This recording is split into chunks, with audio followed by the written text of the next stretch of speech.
Assalamualaikum warahmatullahi wabarakatuh. Salam, salve, Om Swastiastu, Namo Buddhaya, salam kebajikan bagi kita semua. Selamat datang di podcast kali ini.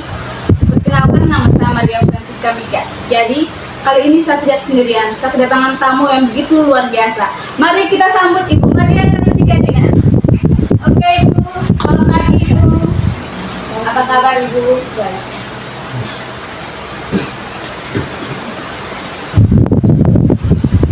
Baik Ibu, jadi kali ini kita akan membincang-bincang tentang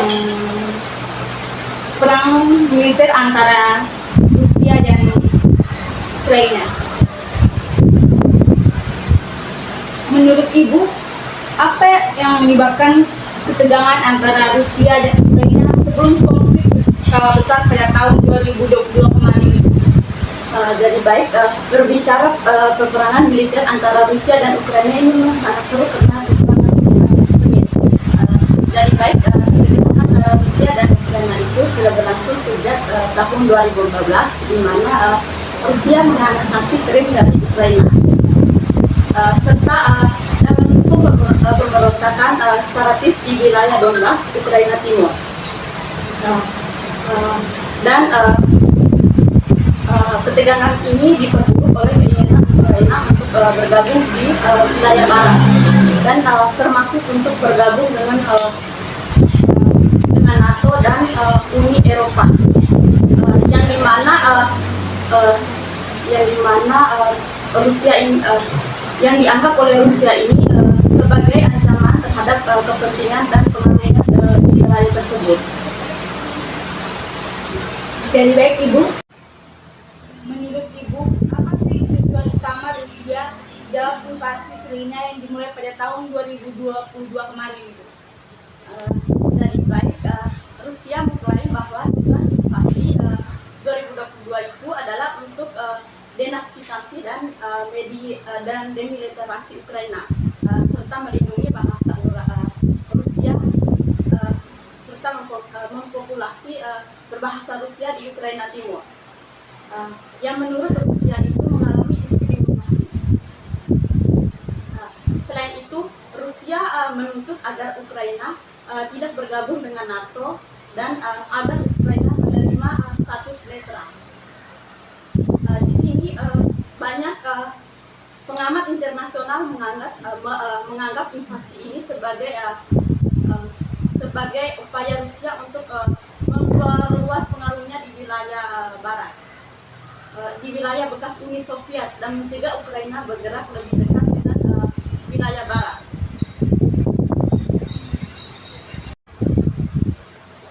Dan bagaimana Ukraina merespon invasi Rusia pada tahun 2022 kemarin? Ini kayak semakin bulan semakin seru, ini sangat seru ya, karena ini kan berbicara dua negara yang ini peperangannya sangat sengit, jadi ini sangat seru untuk dibicarakan. Kan jiwa nih. Jadi baik, Ukraina merespon invasi Rusia dengan mobilisasi pasukan dan perlawanan keras. Pemerintah Ukraina yang dipimpin oleh Presiden Volodymyr Zelensky menerima bantuan militer dan ekonomi dari negara-negara barat, termasuk Amerika Serikat dan negara-negara NATO. Militer Ukraina juga mengadopsi taktik bertahan yang efektif, termasuk serangan balik yang memanfaatkan senjata canggih seperti sistem roket HIMARS, drone, dan sistem pertahanan udara. Dan bagaimana Ibu dampak ekonomi dari konflik Rusia dan Ukraina terhadap kedua negara dan dunia ini? Ini memang sangat dampaknya yang sangat membahayakan, salah satu negara yang merugikan. Jadi baik, konflik ini memiliki dampak ekonomi yang signifikan baik bagi Rusia, Ukraina maupun ekonomi global. Ukraina mengalami kerusakan infrastruktur yang luas yang menghambat ekonomi dan menyebabkan jutaan orang kehilangan. Sementara itu, sanksi internasional yang dijatuhkan kepada Rusia menyebabkan penurunan tajam dalam perekonomian Rusia, termasuk inflasi tinggi, kekurangan barang, dan penurunan nilai mata uang rubel. Di tingkat global, perang ini memicu lonjakan harga energi dan pangan meningkat. Kedua negara tersebut adalah produsen utama gandum dan energi. Tadi saya sempat mendengar ibu membahas tentang NATO ya. Ya, NATO itu negara yang berkeinginan Ukraina untuk bergabung dengan NATO. Menurut ibu apa peran NATO dan negara-negara barat dalam konflik ini? Jadi baik NATO dan negara-negara barat dia memainkan peran penting dalam mendukung Ukraina. Mereka menyediakan bantuan militer termasuk senjata canggih seperti ya, seperti sistem roket HIMARS tadi yang sempat saya bilang tadi, habis pelatihan militer serta dukungan intelijen. Selain itu, negara-negara barat juga memperlakukan sanksi ekonomi yang berat terhadap Rusia untuk mempersulit kemampuan Rusia untuk melanjutkan perang. Dan juga NATO meskipun tidak langsung terlibat dalam konflik, dia memperkuat kehadirannya di negara-negara Eropa Timur untuk mengirimkan sinyal dukungan kepada Ukraina dan mencegah meluasnya konflik yang lebih jahat. Gitu. Jadi baik ibu, ini saja yang kita bahas tentang perang militer antara Rusia dan Ukraina. Saya pikir waktunya masih lama, kita padahal sudah habis dan tidak sadar karena ini kan berbicara perang dunia yang cukup seru kita bahas antara Rusia dan Ukraina. Peperangan ini yang sangat tegang yang pada tahun 2022 ya. Maka saya juga sangat senang sudah diundang di acara ini. Jadi baik pemirsa, kali ini kita kedatangan tamu yang begitu luar biasa. Mari kita sambut Bapak Kits Emmanuel. Halo Bapak Kits, apa kabar? Baik Ibu. Jadi baik Bapak, kedatangan Bapak di podcast kami kali ini kita akan membahas tentang perang militer antara Palestina dan Israel. Menurut Bapak, apa penyebab utama konflik antara Palestina dan Israel? Terima kasih Bu. Menurut saya tentang konflik antara Palestina dan Israel itu dipicu oleh beberapa faktor, termasuk disputasi teritorial, klaim sejarah atas tanah dan perbedaan identitas nasional. Pendirian negara Israel pada tahun 1948 dan pengusiran serta perpindahan paksa warga Palestina menjadi titik awal konflik yang berkepanjangan. Selain itu faktor politik, agama, dan ekonomi juga itu berperan penting dalam memperpanjang konflik. Oke. Jadi menurut Bapak Bakri sendiri nih, apa yang menyebabkan terjadinya ketegangan antara Palestina versus Israel meskipun telah ada berbagai upaya perdamaian? Oke, baik. Ketegangan yang berkelanjutan antara Palestina dan Israel itu disebabkan oleh sejumlah faktor, termasuk masalah klaim teritorial, status Yerusalem, hak pengungsi Palestina untuk kembali ke rumah mereka, serta kepercayaan mendalam antara kedua pihak.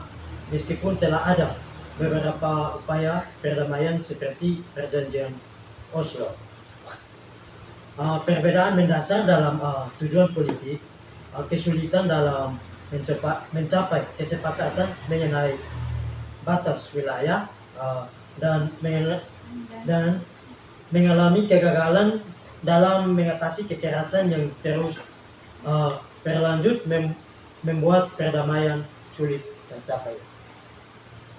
Jadi baik Bapak, kita lanjut. Mengapa Palestina mengalami kekalahan militer secara konsisten masih mampu melanjutkan perjuangan mereka melawan Israel.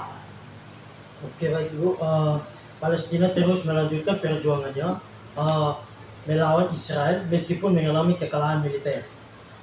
Namun ada beberapa faktor seperti solidaritas internasional, ketahanan rakyat Palestina, dan kehadiran kelompok militansi yang terus berjuang melalui cara-cara non konvensional seperti serangan roket dan gerakan bawah tanah. Selain itu banyak warga Palestina yang merasa terjajah dan tidak memiliki pilihan lain selain melanjutkan perlawanan untuk mendapatkan hak mereka atas tanah dan kemerdekaan. Jadi baik pemirsa, kita masuk ke pertanyaan yang keempat. Menurut Bapak, bagaimana dampak peperangan ini terhadap kehidupan sehari-hari warga sipil di Gaza dan tepi barat? Oke baik Ibu, kehidupan warga sipil di Gaza dan tepi barat itu sangat berdampak oleh peperangan ini. Di Gaza yang diblokade oleh Israel itu penduduk seringkali hidup dalam kondisi kemiskinan ekstrem dengan keterbatasan akses terhadap makanan, air bersih, fasilitas medis, serangan udara dan serangan darat dari militer Israel memperburuk situasi ini. Di tepi barat, meskipun relatif lebih tenang, warga Palestina itu seringkali mengalami pembatasan, pergerakan, penggusuran paksa, dan penindasan dari pasukan Israel yang menjaga permukiman Israel di wilayah yang seharusnya menjadi bagian dari negara Palestina di masa depan. Jadi baik pemirsa, ini pertanyaan terakhir untuk Bapak Bakis. Aduh. Menurut Bapak, apa peran negara-negara besar seperti negara Amerika Serikat dan negara-negara Arab dalam konflik Israel vs Palestina? Oke baik Ibu, negara-negara besar itu memainkan peran yang sangat signifikan dalam dinamika konflik ini. Amerika Serikat itu secara konsisten mendukung Israel dalam hal militer dan diplomasi, yang memberikan Israel kekuatan tambahan dalam menghadapi Palestina.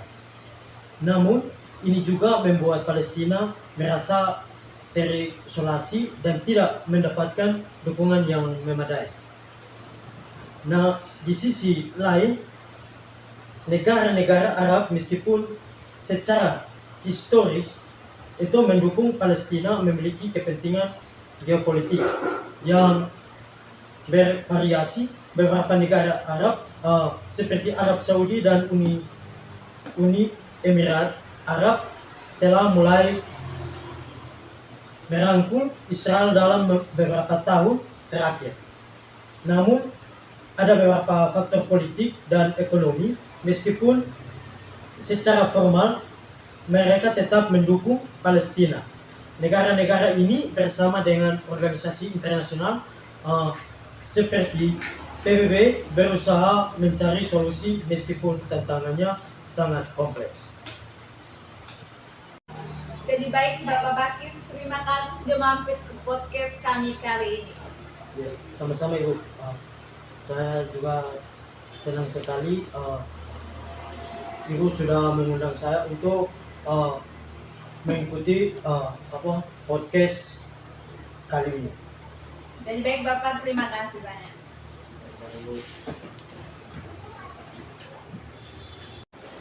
Jadi baik pemirsa, kali ini kita akan kedatangan tamu yang begitu luar biasa. Mari kita sambut Ibu Naya Tala. Selamat pagi Ibu. Baik Ibu. Jadi baik Ibu, kedatangan Ibu ke podcast kami kali ini. Kita akan membahas tentang peran militer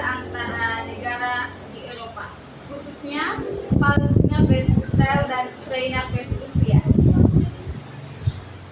Menurut Ibu, apa yang menjadi penyebab utama konflik antara Palestina dan Israel?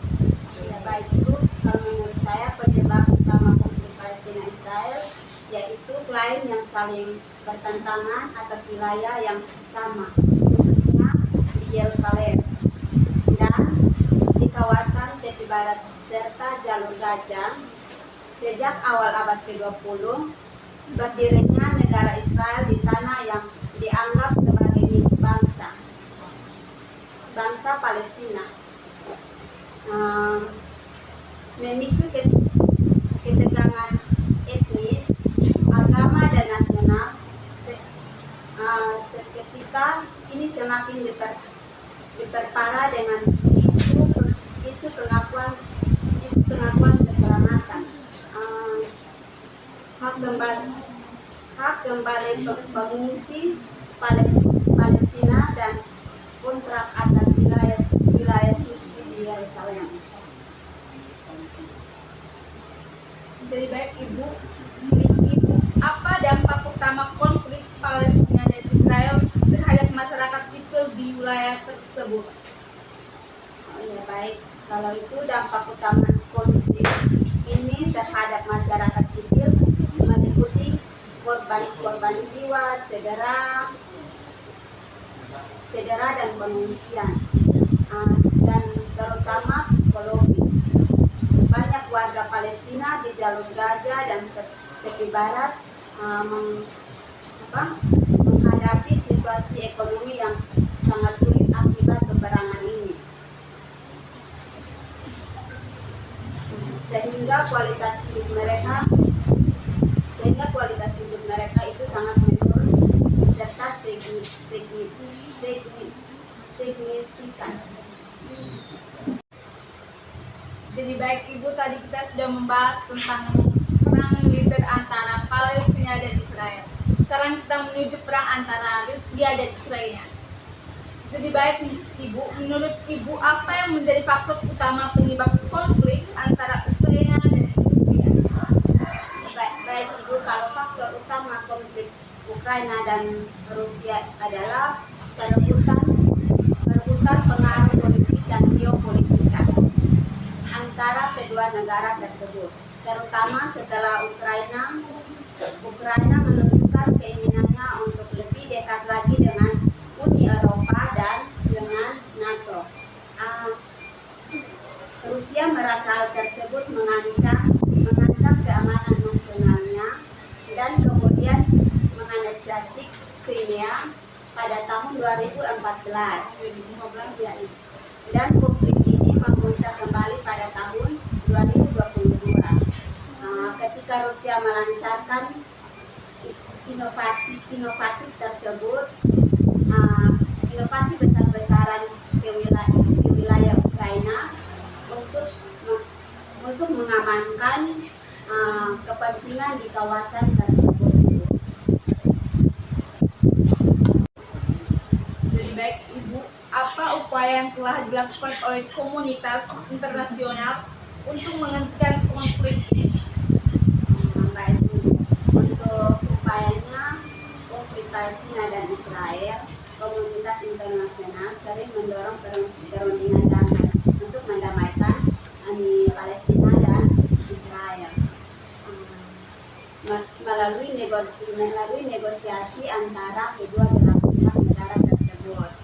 Tetapi kesepakatan tetap sulit tercapai untuk mendamaikan kedua negara tersebut.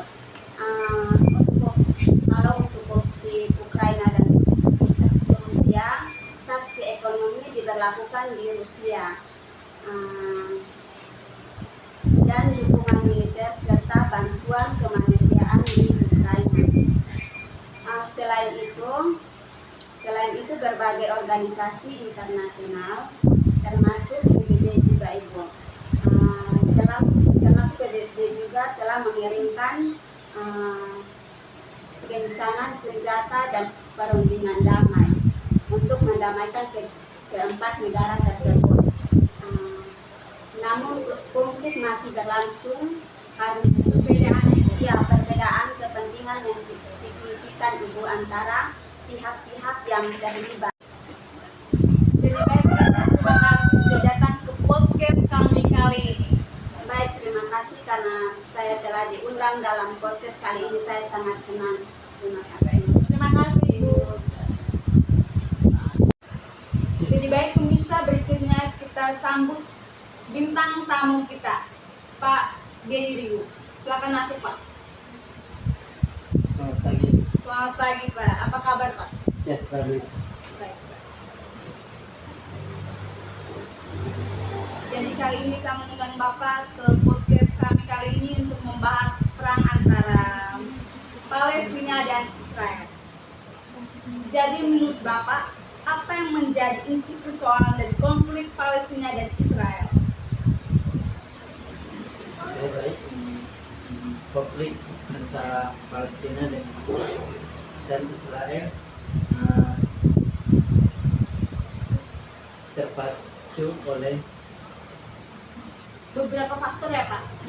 beberapa faktor termasuk di disputasi internasional,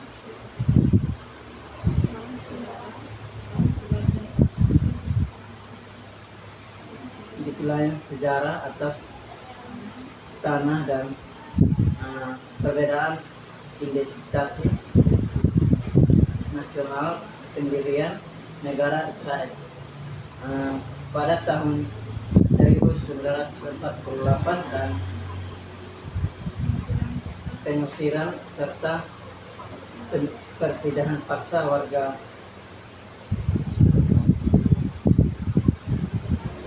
Palestina menjadi titik awal konflik yang berkepanjangan. Selain itu, faktor-faktor politik Faktor agama ya Pak? ya seperti faktor agama dan ekonomi juga berperan penting dalam memperpanjang konflik ini. Jadi baik, menurut Bapak, bagaimana sikap politik Indonesia menyikapi permasalahan yang tengah terjadi antara Palestina dan Israel? Baik Ibu, peran antara Ukraina dan Rusia telah menyebabkan peningkatan ketegangan di Eropa dan mempertimbangkan kekhawatiran tentang keamanan kawasan. Negara-negara Eropa telah memperkuatkan analisis pertahanan mereka. Nah, dengan NATO meningkatkan keadilan militernya di negara-negara Eropa.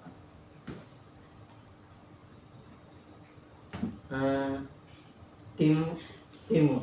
Konflik ini juga memicu krisis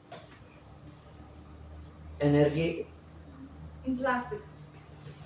inflasi dan dampak ekonomi yang lebih luas di banyak negara Eropa. Jadi baik Bapak, kali ini kita akan membahas perang di bagian Eropa. Jadi perang antara Palestina vs Israel dan Ukraina vs Rusia. Menurut Bapak sendiri nih, bagaimana perang Palestina vs Israel dan Ukraina vs Rusia? Oke, baik Ibu.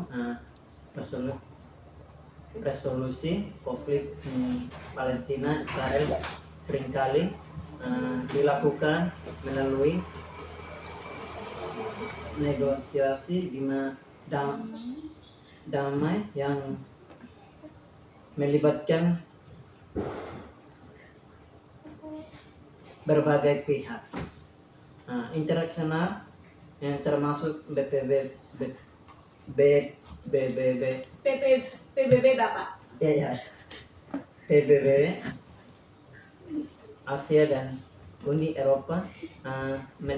Pendekatan yang diusulkan menurut Bapak sendiri apa sih peran masyarakat internasional untuk kepentingan perang Palestina dan Israel?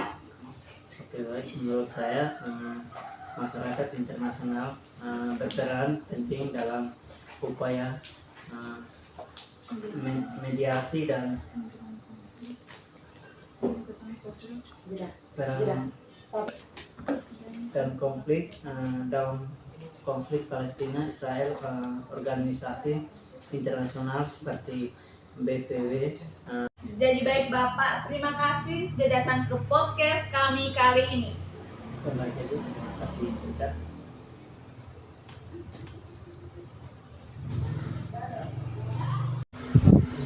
Jadi baik pemirsa, kali ini kita akan mengundang bintang tamu kita yang berikut yaitu Angie Talo. Silakan masuk Ibu. Halo Ibu, apa kabar?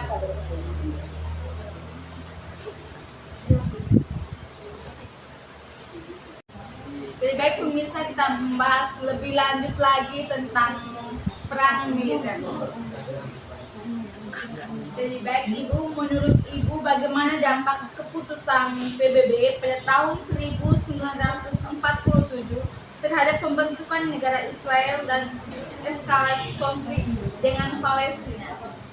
Oke, baik, jadi pada tahun 1947 itu Majelis Umum PBB mengadopsi rencana pembagian Palestina atau Revolution yang ke-181.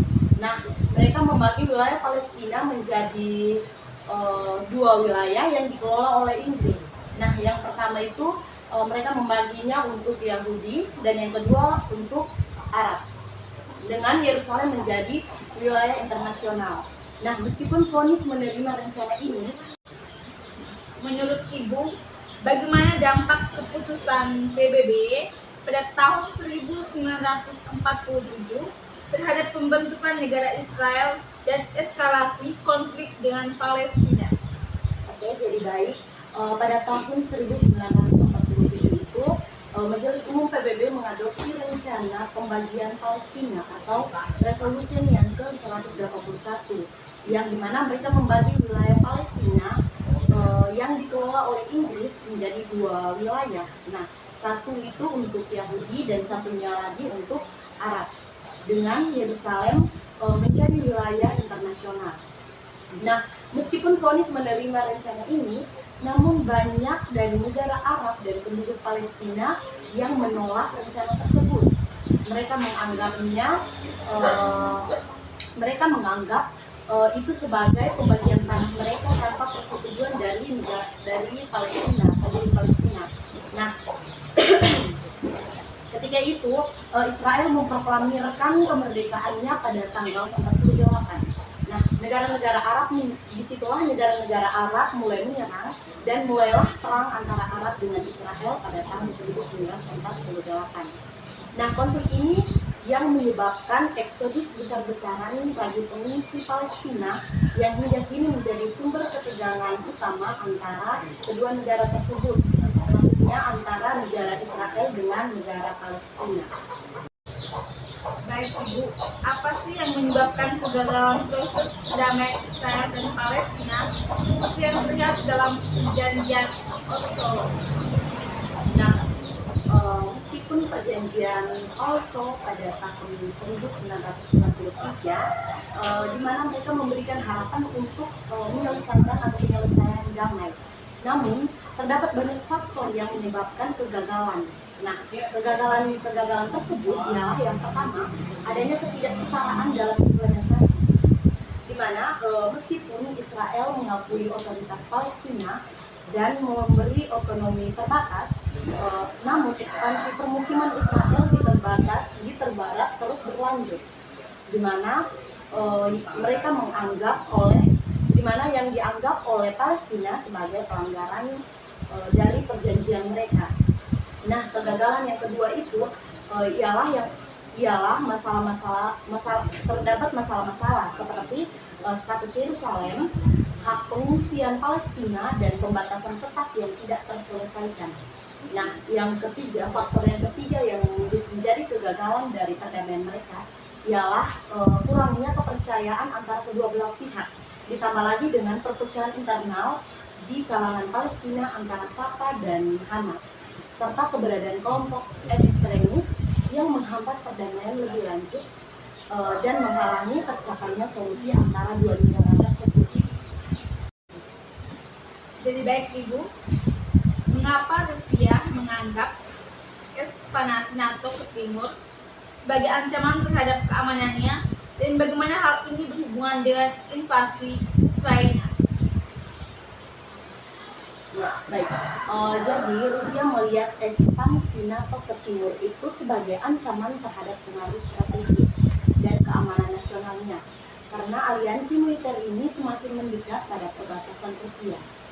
Di mana meskipun NATO mengklaim bahwa aliansi ini bersifat defensif Rusia, di mana terutama di bawah kepemimpinan Bapak Vladimir Putin, yang dimana ia memandangnya bahwa itu sebagai upaya untuk mengisolasikan dan melemahkan Rusia secara geopolitik. Nah, ketegangan ini meningkat setelah Ukraina mulai meningkatkan diri dengan NATO, terutama setelah protes pada tahun 2014 di Ukraina yang mengarah pada penggulingan presiden pro-Rusia yang pada saat itu dipimpin oleh Bapak Viktor Yanukovych di Rusia, yang menganggap Ukraina itu sebagai bagian integral dari pengaruhnya dan merasa terancam jika Ukraina dapat bergabung dengan NATO. Nah, hal ini yang menjadi salah satu alasan utama invasi Rusia ke Ukraina pada bulan Februari 2022. Jadi baik Ibu, apa peran Yerusalem dalam konflik Israel vs Palestina, dan bagaimana status kota ini mempengaruhi upaya perdamaian? Oke, jadi baik. Yerusalem memiliki arti yang sangat religius dan historis yang sangat penting bagi ketiga agama besar. Ketiga agama besar yang dimaksud di sini itu ialah yang pertama Yahudi, dan yang kedua Kristen, dan yang ketiga Islam. Nah, bagi Israel, Yerusalem itu adalah ibu kota yang tak terpisahkan. Nah, sementara Palestina yang terutama beragama Muslim dan Kristen, mereka menginginkan Yerusalem itu sebagai ibu kota negara Palestina di masa depan atau di masa yang akan datang nantinya. Nah, status kota ini menjadi salah satu isu yang paling sensitif dalam negosiasi perdamaian, di mana pada tahun 1967 itu setelah perang 6 hari Israel menduduki Yerusalem Timur dan mencampurnya, di mana tidak diakui oleh banyak negara. Nah, Palestina ini menganggap Yerusalem Timur sebagai ibu kota mereka, sementara Israel melihat Yerusalem sebagai ibu kota yang sah secara sejarah dan religius. Ketegangan ini mulai muncul dan menyebabkan kebuntuan dalam proses perdamaian antara kedua negara tersebut, karena setiap keputusan mengenai status Yerusalem dapat berpotensi menimbulkan reaksi keras dari salah satu pihak. Jadi baik Ibu, mengapa Rusia mengintervensi konflik di Ukraina Timur atau Donbas, dan apa dampaknya terhadap hubungan internasional serta prinsip kedaulatan negara? Jadi Rusia mengintervensi konflik di Ukraina Timur pada tahun 2014 setelah mencampurkan Crimea. Maksudnya dengan alasan untuk melindungi etnis Rusia dan penduduk bahasa Rusia di Ukraina Timur, serta menanggapi apa yang mereka sebut ancaman terhadap keamanan Rusia dari pemerintah Ukraina yang lebih pro-barat. Nah, intervensi ini melibatkan dukungan terhadap kelompok separatis pro-Rusia di wilayah Donetsk dan Luhansk yang berusaha memisahkan diri dari Ukraina. Nah, dampaknya terhadap hubungan internasional sangat besar, karena ini melanggar prinsip kedaulatan negara yang diatur dalam hukum internasional.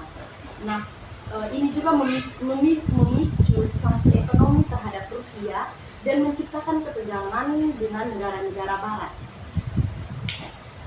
Invasi ini juga menggambarkan ketegangan antara kekuatan besar seperti Rusia dan negara-negara NATO, dan juga serta menantangkan tantangan internasional pasca Perang Dingin yang mengedepankan integritas wilayah negara.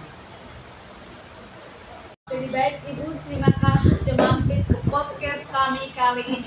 Oke, saya juga berterima kasih kepada Ibu karena sudah mengundang saya ke podcast Ibu. Jadi baik Ibu. Jadi baik pemirsa, berikutnya kita akan kedatangan bintang tamu kita. Silakan masuk Bapak Aki. Apa kabar Bapak? Kabar baik Ibu. Jadi kedatangan Bapak ke podcast kali ini kita akan membahas tentang perang Palestina dan Ukraina. Baik. Menurut Bapak sendiri, apa dampak ekonomi utama perang Rusia versus Ukraina di tingkat global? Baik Ibu, kalau untuk dampak utama dari perang Rusia dan Ukraina di khususnya di ekonomi utama global, yaitu peningkatan tajam harga minyak dan juga gas yang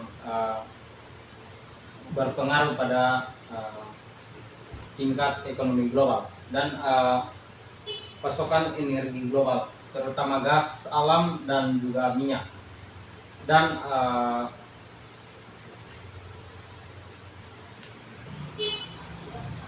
minyak yang menyebabkan lonjakan harga yang sangat signifikan dan juga berdampak pada inflasi global. Jadi harga minyaknya naik drastis Pak. Ya, Jadi menurut Bapak Arki sendiri nih, apa sih krisis kemanusiaan yang diakibatkan oleh perang Rusia dan Ukraina? baik kalau untuk krisis kemanusiaan yang terjadi akibat perang Rusia dan Ukraina, yaitu ditandai dengan jumlah pengungsi yang sangat besar dan juga pasokan pangan yang kurang, dan juga perang telah menyebabkan jutaan orang telah kehilangan tempat tinggalnya dan saat ini sedang mengungsi, sehingga menimbulkan kekurangan pangan, air bersih, dan juga akses layanan kesehatan dan di daerah yang terdampak perang. Menurut Bapak Arki sendiri, bagaimana perang Rusia dan Ukraina berdampak pada keamanan pangan global? Baik, sebelumnya kita perlu tahu bahwa Ukraina dan Rusia ini merupakan eksportir gandum terbesar di dunia. Ya. Gangguan ekspor gandum dari kedua negara ini menyebabkan kurangnya pasokan pangan pada negara-negara yang membutuhkan pasokan gandum tersebut, yang merupakan produsen utama, telah menyebabkan kekurangan dan pasokan dan kenaikan harga pangan yang sangat signifikan, sehingga menyulitkan masyarakat yang ada atau masyarakat yang sedang berada dalam kawasan perang. Menurut Bapak sendiri, apa sih salah satu dampak geopolitik utama perang Rusia vs Ukraina? Baik, penguatan politik pada perang Rusia dan Ukraina ini ditandai dengan penguatan aliansi Barat seperti NATO yang mendukung keras negara-negara dalam perang, dan juga peningkatan ketegangan geopolitik yang menyebabkan ketegangan yang berkepanjangan pada masyarakat, pada lingkungan, sehingga masyarakat dan lingkungan yang berada di kawasan perang itu tidak stabil. Jadi baik Bapak, ini pertanyaan yang terakhir. Menurut Bapak, bagaimana dampak ke lingkungan dari perang Rusia vs Ukraina? Baik, dampak perang Rusia dan Ukraina seperti yang kita lihat, mungkin ibu juga sudah menyaksikannya, ibu sudah menonton juga televisi juga. Ya Pak, betul sekali. Dampak perang Rusia dan Ukraina ini pada lingkungan sekitar, yaitu lingkungan sekitarnya sangat berantakan, yaitu puing-puing bangunan yang tersisa akibat perang Rusia dan Ukraina. Bangunan-bangunan yang dulunya megah kini sisa reruntuhan dan puing-puingnya saja, dan juga kerusakan infrastruktur perang telah menyebabkan kerusakan lingkungan yang sangat luas, termasuk pencemaran, kerusakan dan pelepasan zat yang berbahaya. Zat yang berbahaya ya Pak. Ya. Jadi baik pemirsa, inilah bintang tamu kita yang terakhir sekaligus menutup podcast kita kali ini. Jadi baik Bapak Akid, terima kasih sudah bergabung ke podcast kami. Ya, terima kasih Bu. Jadi baik pemirsa, berakhirlah podcast kita kali ini. Semoga kita bertemu di podcast selanjutnya. Saya Maria Francisca Mika mengundurkan diri. Sekian dan terima kasih.